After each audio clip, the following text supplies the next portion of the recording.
What's up guys, my name is ESO and welcome back to the channel. In today's video we will be solving the mystery of Ivarstead. But wait ESO, isn't that just a meaningless town? Well my friends, there is a rather dark tale in this town that I wish to try and uncover. It is a story that most of us have definitely missed, and it's a rather sad one. Ivarstead is just here on the map, at the foot of High Hrothgar. It's one of the first locations pretty much everyone in the game visits. The story that we're going to be looking at though, is the story of Narfi, which is rather mysterious to say the least. Now many of you who have played Skyrim before have probably actually met Narfi already. He lives just here in Ivarstead. Narfi's actually the first person you are tasked with assassinating in the Dark Brotherhood questline. But you never really find out who he is or why he's a target that needs to be killed. So first, let's go ahead and take a look back at when I killed Narfi in my live stream. They're actually in this burned down house here. This must have been their old house maybe. Oh okay, it's a beggar. Drop an apple on their head to wake them up. Ada! Who are you? What do you want? Sounds like he's hiding. Your pathetic existence has come to an end. Beg for your miserable life. No. Oh, by the gods, please no. I'll live to drink another day.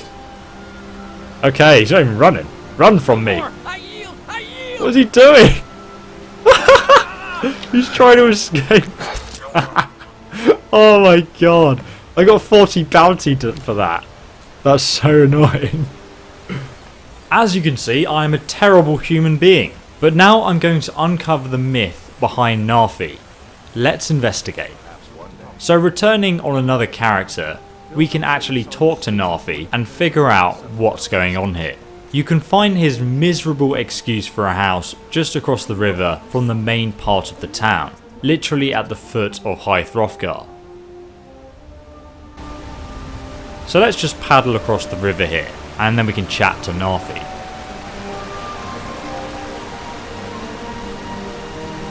I can't see you, Rada. I can't find you. Why are you hiding? Hide. Don't make me sad. So it seems like Narfi is a bit crazy. But I think I'm going to go ahead and give the man 1 gold coin. Then maybe he can build a bridge across to his house so I don't have to get my feet wet next time. Oh, thank you. Divines bless your kind heart. Are you okay? Rada was here, then gone. Went to gather plants and never came home. Nope. Everyone looked and no one could find her. Wilhelm said she'll be back. Told Harvey not to worry. Rada will come back. So now we know somebody called Rada went to go and gather some plants but never returned, and apparently Wilhelm knows that she'll be back. What's wrong with you, Narfi? With father I said goodbye. With mother I said goodbye. Rada leaves and Narfi can't say goodbye. Makes Narfi very, very sad. Narfi needs Rada to say goodbye. If you see Rada, tell her that Narfi misses her and to come home soon. Very soon. Soon like the moon. You can just keep on talking to him if you wish, and he'll just moan about how much he misses Rada. So before we go any further, let's take a peek around his house. It looks like it's probably fallen down, because it's got a thatched roof still, so it's not burnt down. But as you can see when we're looking around, Narfi is a beggar and he has very few possessions. Just somewhere to eat, cook and sleep. There's quite a few bottles of Nord mead about, which suggests that he's turned to alcohol instead of facing the truth of Rada's disappearance. So you can go around and ask everybody in the village of Ivarstead about Rada and Narfi as well. Oh, you're a traveler. You must have so much to tell about the world outside this boring town. You must be another pilgrim on the way up to High Hrothgar. No other reason to pass through here. But nobody has anything to actually tell us. Virtually everybody here is surprised that you're even here in the first place. You don't look like a pilgrim. Why bother visiting Ivarstead? And you can only ask them about High Hrothgar. Specifically, the small family of farmers in the village seem to keep telling you to just leave the town, especially the old man. Just get out of town as fast as you can. Nothing for anyone here. Pilgrim or not, if I were you, I'd move right through our backwards little town. Sure, leave. Everyone else does. The one exception to all of this is the barkeeper, Wilhelm, who can be found in Vilmir's Inn at the end of the village over here. So we can go in and interview him and ask him a few questions.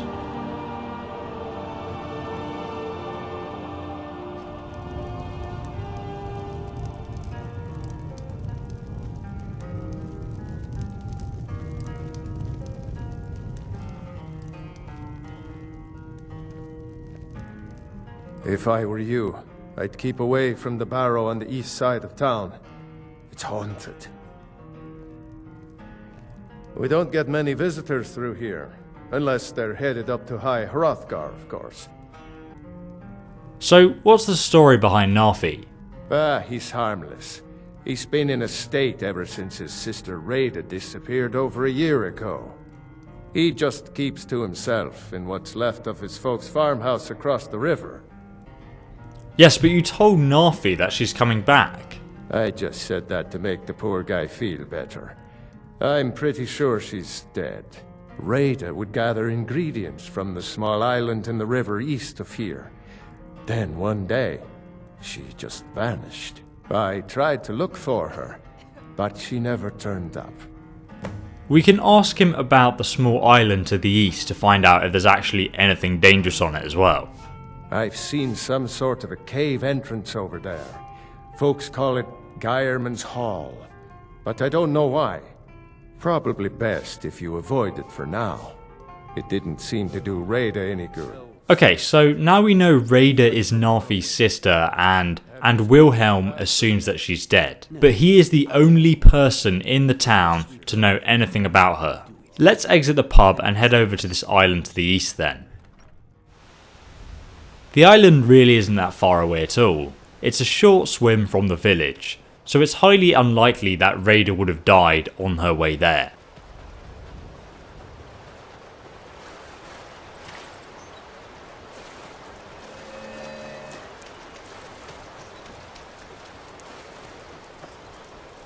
Once you reach the island itself though, you can see that it is indeed full of alchemy ingredients.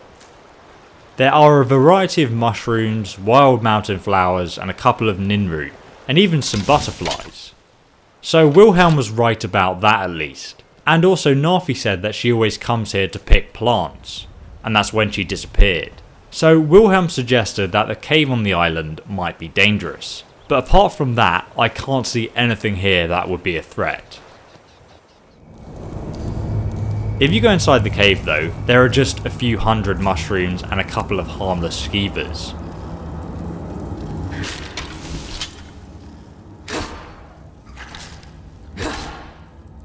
If you come to the back of the cave, there's a cavernous drop that we can actually jump down. At the bottom you'll find an entrance to a Draga dungeon, and considering Draga never actually come out of their tombs because they function as guardians, we can conclude that nothing in this dungeon is a threat to anyone that's outside at all, unless you jump down this massive hole into this plunge pool. If you do swim underwater though, you can find a secret chest hidden at the back here. I've already done a full walkthrough on this particular cave, which you can find linked down below in the description, because there's a unique bow that you can get here if you are interested. It's also part of a very good quest. But anyway, exiting the cave now, we can establish that there is nothing harmful here that would kill you while you're on the island. So where is Rada's corpse? Surely she wouldn't have left poor Narfi alone to fend for himself. So just north of the island is a bear, and it is possible that the bear could have killed her while she was on the way to the island. But if you actually speak to the woodcutter who works at the sawmill in Iverstead, Have you ever seen what a bear does to the trees? she'll actually tell you that the bears never come close to the town. So that's ruled out that conclusion. As I'm swimming back to Iverstead, I see 2 iron arrows floating towards me. I know that for a fact, these iron arrows are definitely not mine. Upon further investigation, I find underwater there's a skeleton here. This could have been any skeleton, but this one specific skeleton has an alchemy satchel for collecting ingredients.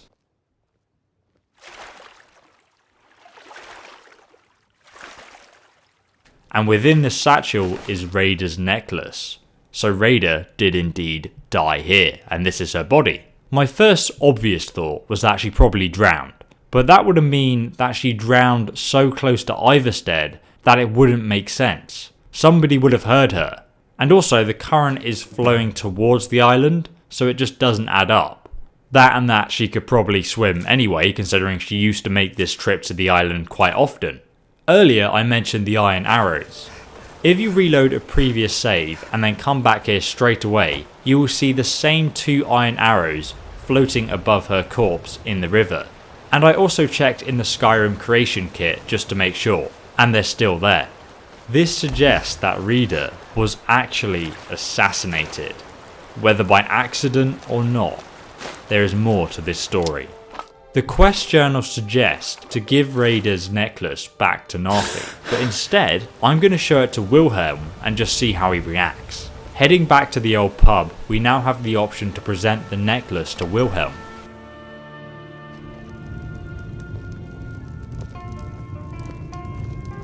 Pardon me, my lady. Would you care to hear me play my lute? Yelling at you yesterday. Why do you let her treat you like that? If I were you, I'd keep away from the barrow on the east side of town. It's haunted. We now have the option to present the necklace to Wilhelm. Raida? You saw Raida? Did you tell her Narfi cries? Did you tell her Narfi never said goodbye like mother and father? If you pass through again, stop by for a drink. Suddenly, he goes almost as loopy as Narfi, and then he just closes and exits the conversation. It's a bit unsettling, to be honest. I think he reacts in this way for one of 2 reasons. Either because, firstly, he actually cares for Narfi and he wants you to tell him as soon as possible so that Narfi can stop being upset or get some kind of closure to this situation. Or secondly, and this is one of my theories, is Wilhelm guilty? Is he panicking that you found her necklace? I mean, Wilhelm was one of the only people in the village that knew that Raida went to the island to find ingredients on a regular basis. And earlier he suggests that the island was dangerous and that we should avoid it. But then when you show him this necklace, he says, "Is that the necklace?" It's almost like he recognises it. Yet she's probably been gone for some time. I mean, that body was just the bones left, like there was no corpse there.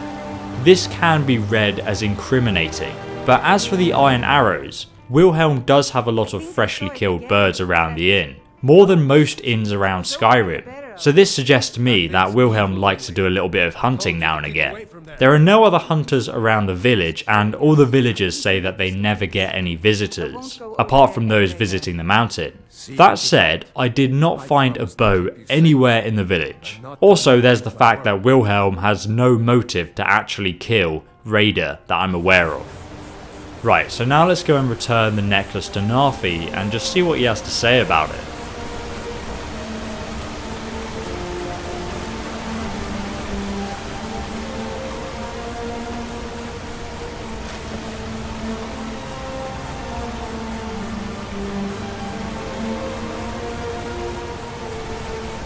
Oh, Raida, Raida, you live among the clouds now, dear Raida.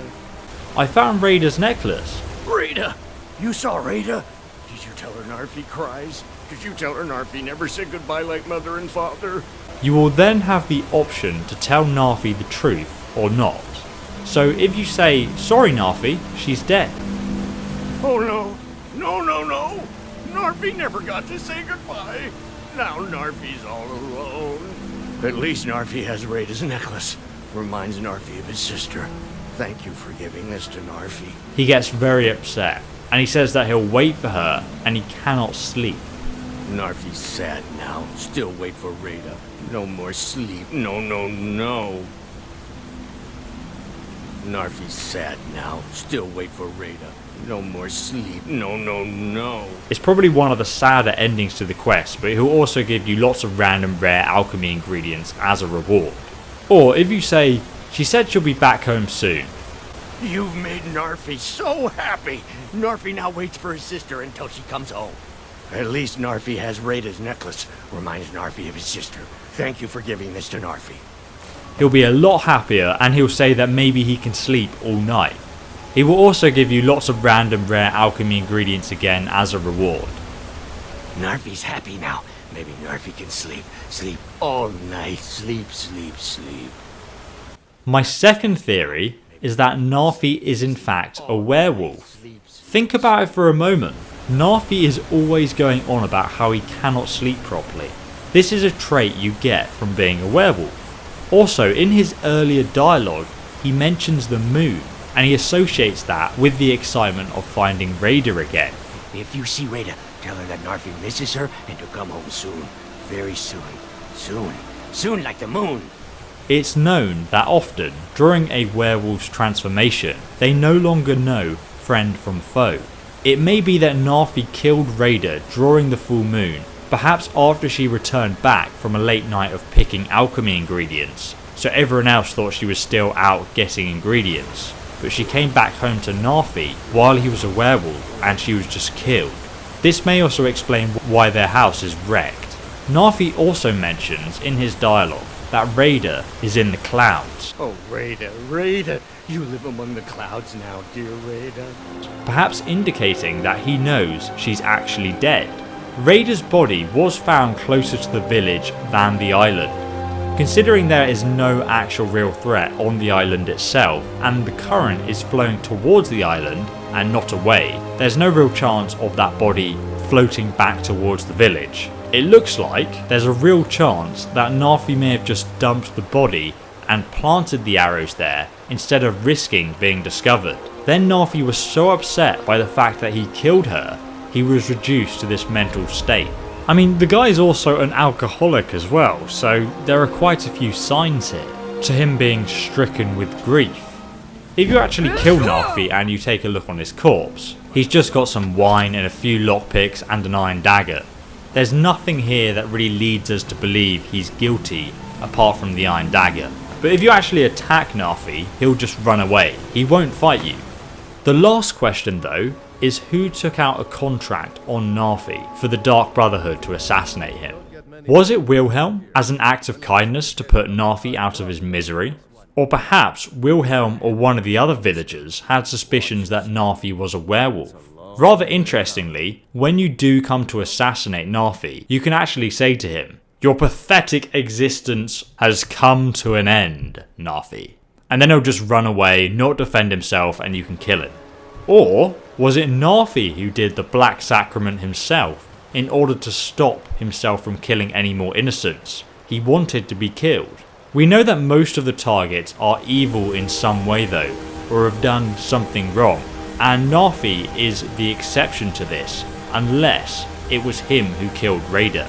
These are the two conclusions that I've drawn from the information we have here. But let me know your thoughts in the comments below and I will pin the best theory that you guys come up with. And make sure you check out the description to find more weird, mysterious videos like this one. And if you want to see new content, just smash that subscribe button and then hit the little bell icon next to it. This will ensure that you get notified as soon as I release a new Skyrim theory video for you guys to watch. But thanks very much for watching me, ESO, and I will see you guys, loyal subscribers, in the next Skyrim video guide. So have a fantastic day, follow me on Facebook and Twitter for the latest news, and I will see you in the next one. Goodbye.